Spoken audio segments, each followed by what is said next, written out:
Today's topic is on perceptual development.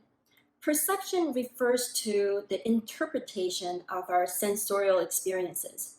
When babies are born, infants come into this world with all of their sensory systems functioning to some degree. And even the subsequent development occurs at a fairly rapid pace. There is ongoing debates on whether our perceptual development is result of our learning through sensorial experiences over time, or some may even argue that it's more on the nature side where we are all born with these innate capabilities and that the changes are just the byproduct of pre-programmed biological maturation.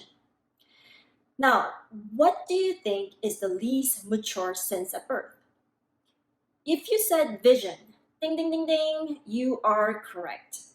Our eyes takes in stimulations in the form of light, and during prenatal development, fetus really doesn't get too much of the stimulation inside mother's womb.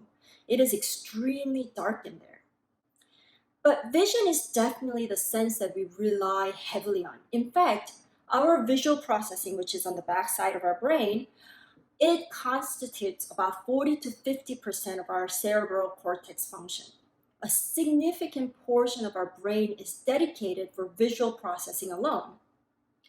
Newborns certainly do not see as clearly as adults do, but their vision improves quickly in few months. And because of this remarkable transformation that takes place in just a short period, vision is the sense that has been studied most extensively in the developmental field. Are you curious about how exactly infants sees the world? So here it is. This is what newborns can see. Can you make anything out of it? It's challenging, right? At the very beginning, infants really cannot see much at all. Poor things. They see the world in just black and white and as very blurry blobs. But even though they really cannot see, what's fascinating is that newborns starts to scan their environment the moments after their birth. And their vision improves over time. And this is how they see the world in about a month later. Now you can make out that there's a human figure, presumably the baby's mom, but still it is very blurry, and although there are a lot more shades of light and darkness, their vision does not allow for color perception yet. But because now they can see much better than before, they really start to pay more attention to their external world. They especially love to see human faces more than anything else in the world.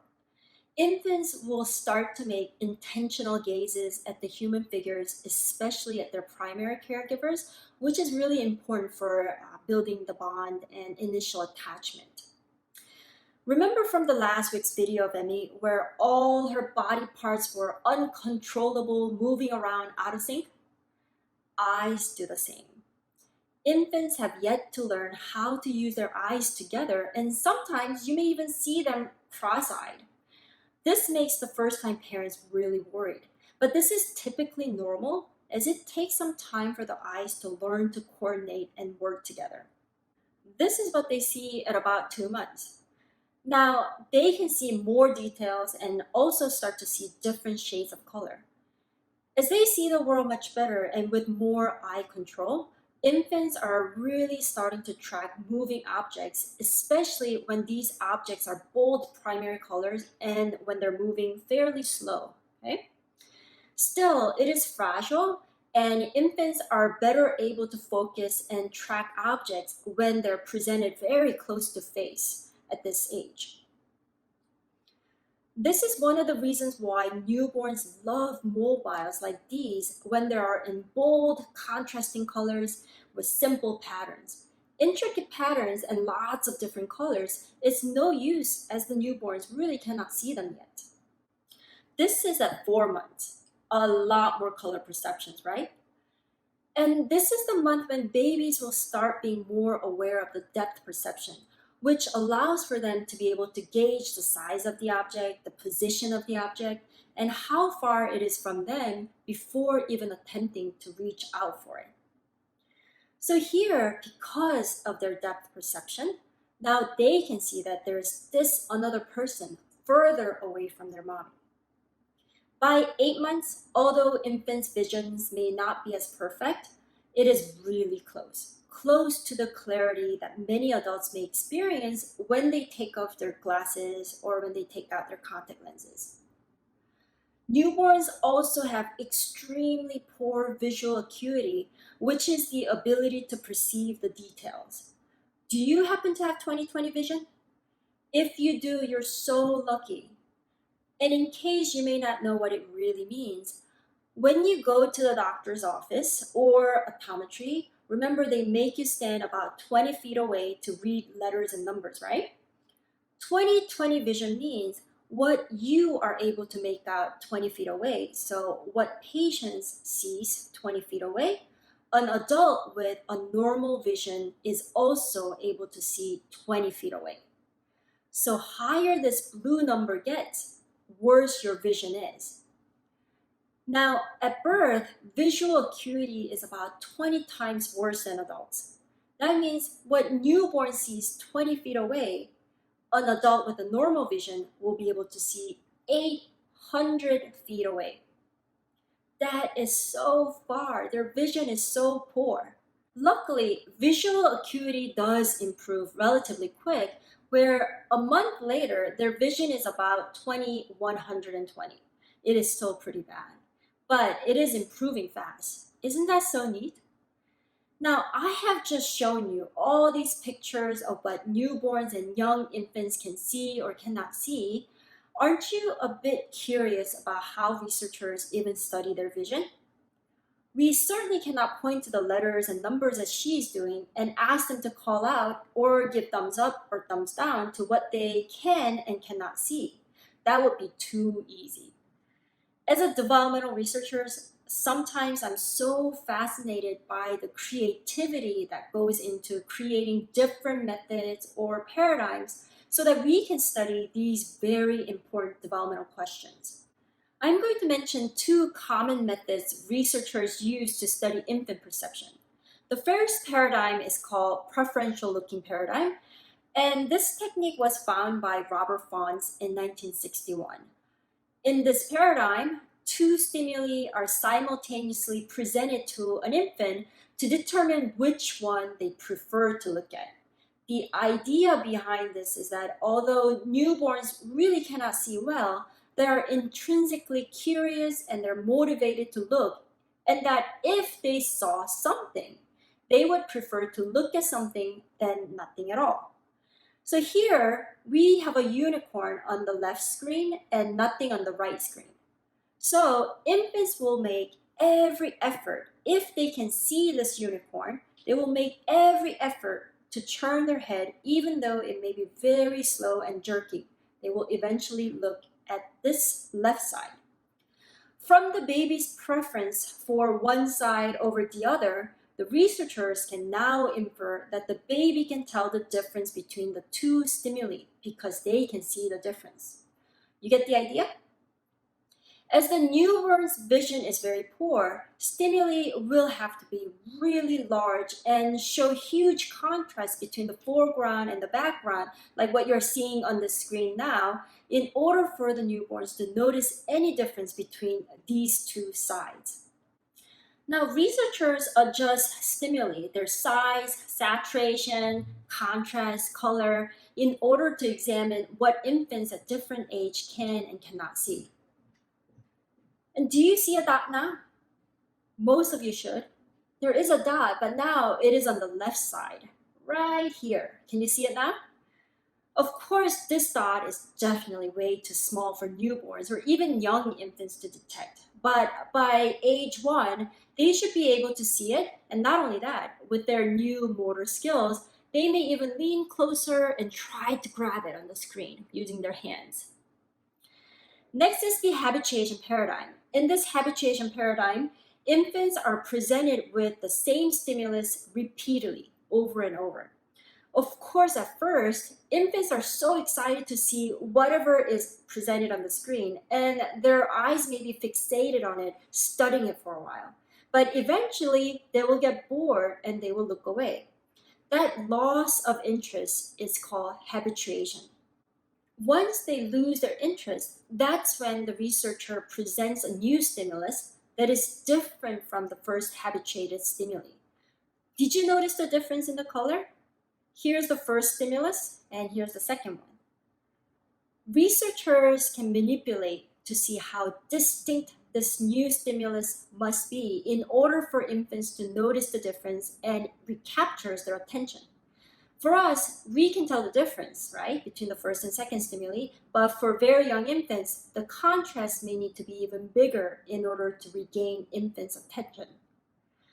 Again, researchers manipulate the stimuli for different age groups to figure out how infants' color perception or any other perception changes over time.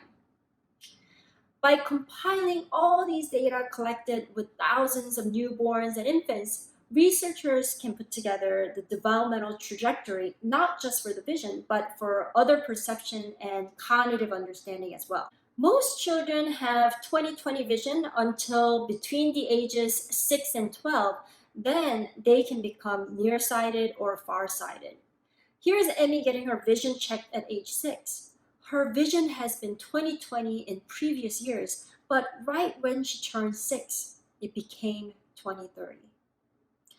It was such a sad moment for me as a mom, but it was a really interesting moment as a developmentalist to see a phenomenon unfolding. As soon as she turned 6, her vision changed. I was thinking, oh, I cannot wait to use this as an example in the class. I know, I am such a bad mom, right? Always using Emmy, poor thing. Sometimes younger children or even infants may need to wear glasses in order to correct crossed eyes, misaligned eyes, or weak eyes. It could be that one eye may be normal, while the other eye may have a significant need for glasses caused by nearsightedness, farsightedness, or stigmatism. During adolescence and young adulthood, the visual system is typically at its peak performance. However, as we get older, aging does bring changes to the visual system, and many older adults do face some sort of visual problems. Some of these changes certainly have important implications to their daily functioning.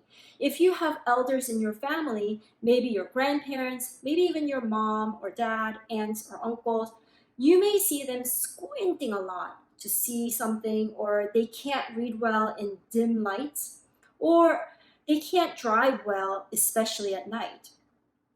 These are very common problems for older adults. Cataract refers to cloudiness of the lens, and it is a part of a normal aging process. You can see the cloudiness of the lens here, and that cloudiness is even visible just looking at the person's eyes face to face. Most people over the age of 40 do have slight cataract formation, but it typically do not cause any problem with their vision. But it starts to really distort and blur people's vision like this, affecting about 80% of the people over the age of 60. Luckily, there is a cataract surgery that most people will elect to have, where an artificial lens is implanted and their vision is usually restored. Both my parents are in their 70s now, and they had to get their cataract surgery on both of their eyes in their late 60s. After the surgery, they were so excited and they were so happy that they can see the world so much better again. It was really cute to see how they were reconnecting with the world in some ways. Until my mom kept on telling me that I have aged and that I have so many wrinkles and gray hair. Moms, they have to be so honest, right? Unfortunately, cataract isn't the only problems that affects our vision. Glaucoma is damage to the optic nerve caused by extreme pressure in the eye. It starts with the loss of the peripheral vision, as you can see from here, but over time, it could gradually impact the central vision as well. Glaucoma is one of the leading causes of blindness for people over the age of 60. Diabetic retinopathy is resulted from the complications related to diabetes. It's caused by damage to the blood vessels at the back of the eye called retina. My dad has developed type 2 diabetes in his late 50s. And when he was about in mid 60s, one of the blood vessels in retina burst where it left a permanent vision loss in his left eye, like these dark patches that you see here. Luckily for him, it impacted more of a top corner of his vision rather than the central vision. But still, you could imagine how difficult it may be to constantly see the world with a portion of vision completely blocked out. When we have more than 10% of adults diagnosed with diabetes and about 70% of adults who are pre diabetic, it is something that we all need to watch out for. Age-related macular degeneration, AMD, is an eye disease that affects central visions due to the deterioration in the middle of the retina called macula. As you can see from this picture, it really impacts the vision significantly, impacting daily activities like reading and driving. The second most studied perception is hearing. Contrast to vision, hearing is relatively well developed at birth, providing the newborns with rich source of information for them to explore and learn about their new, exciting world. Hearing works as the moving air molecules enters the ear, causing the eardrum to vibrate. Then the vibrations are transmitted to the cochlear in the inner ear, where it signals the brain to interpret as sounds. Our auditory system is well developed at birth because fetus do get exposed to a lot of auditory stimulations in mother's womb. Although the sound is muffled by the amniotic fluid, fetus can hear all sorts of sounds, from mother talking to other people talking, all the organs functioning in mother's body, tons of stimulations. Now, newborns' perception of location and space of a sound source is very good. So even newborns would make every effort to turn their head towards the direction of the sound source. Study has also shown that infants are remarkable at perceiving pattern in the sounds. So for example, they're sensitive to musical sounds, rhythm, and melody. In fact, if they're exposed repeatedly during the last few weeks of pregnancy, newborns are able to remember the melodies. And they would even prefer to hear the song that they have heard in mother's womb than a new song that they have not been exposed to. But above all, infants show a strong preference for human speech sounds over non-speech sounds. If you think about it, it makes perfect sense, as paying attention to human speech sounds merits survival value. Therefore, maybe it may have been passed down through the evolutionary process. Infants only 3 days old can identify their mother's voice from those of other speakers, and they strongly prefer to listen to the voice of their mother. Father's voice? Not so much. It makes perfect sense, since they were hearing their mother's voice the most during the prenatal development. But once baby is born, their preference for human voice can change dramatically depending on who is taking care of them and how much they're spending time with them. Here's a developmental phenomenon that I just love to talk about. Not only that infants prefer human speech sounds, they're especially proficient at detecting subtle differences in the sounds of human speech. Now, how many distinct sounds do you think we have in English that make up the language? You're probably thinking, there are a total of 26 letters and some of them make more than one sound. And there are blend sounds. The total is 44. We combine these 44 distinct sounds when we are speaking in English. How many distinct sounds do you think we have in all languages combined in the world? You're thinking again, right? There must be many overlapping sounds between languages, but you're probably thinking there must be many non-overlapping unique sounds between the languages as well. You might also be thinking that number cannot be too high because it is confined by the sounds our vocal tracts can actually make, right? Okay, no more teasing.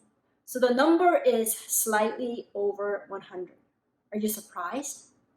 What's even fascinating is that there are close to 7,000 living languages in the world right now, and they're all comprised of anywhere between 22 to 88 sounds that we can produce.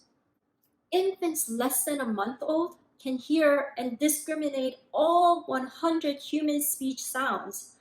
Here on the x-axis, we have age in months, and on the y-axis, we have ability to discriminate in percentages. 6 to 8 months old infants, it doesn't matter which language they're exposed at home, they're able to discriminate close to 100% of speech sounds in Hindi, which is represented in purple bars.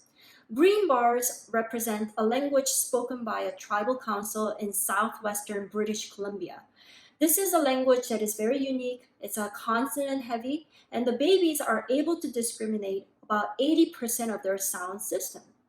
But that speech perception starts to diminish and it goes down to 10 to 20% by their first birthday, which is similar to those of older children and adults. Now, the interesting question is, why are infants losing this amazing special ability to detect all sounds in human speech?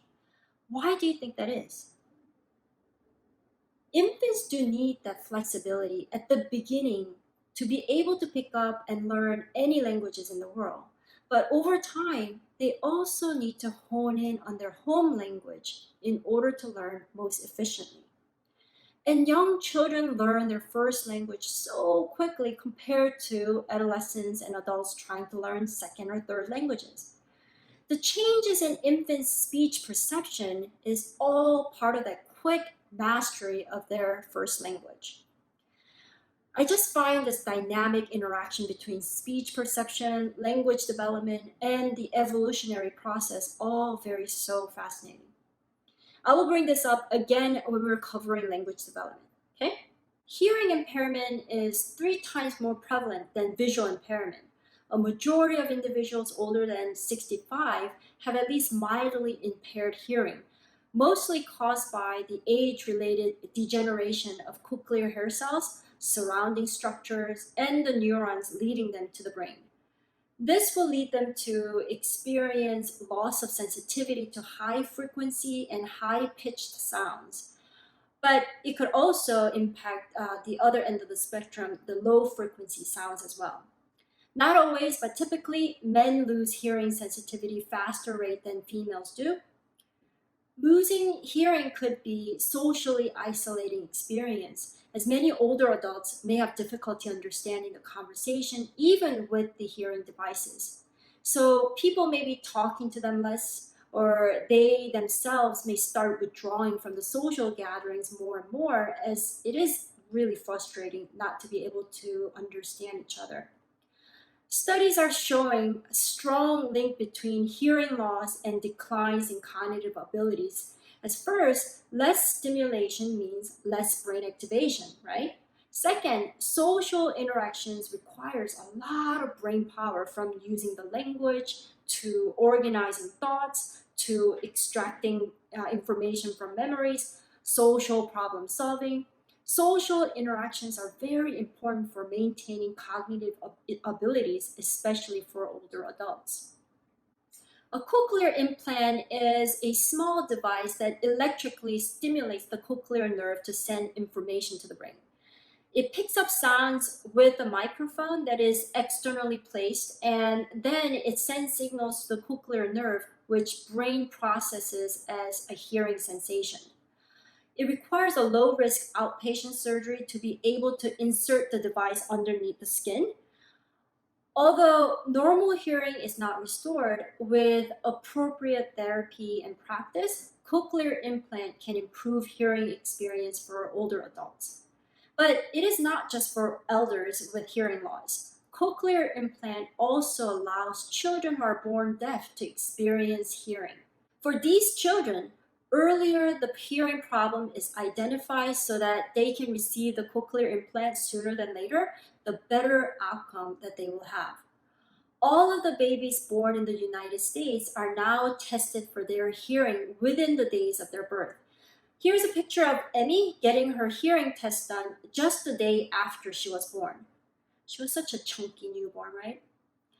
About 2 to 3 out of 1,000 children are born deaf in the United States. And it is so important to be able to experience and work with the sounds in the environment in very early years. That's so critical in their ability to learn the language and be able to communicate with others.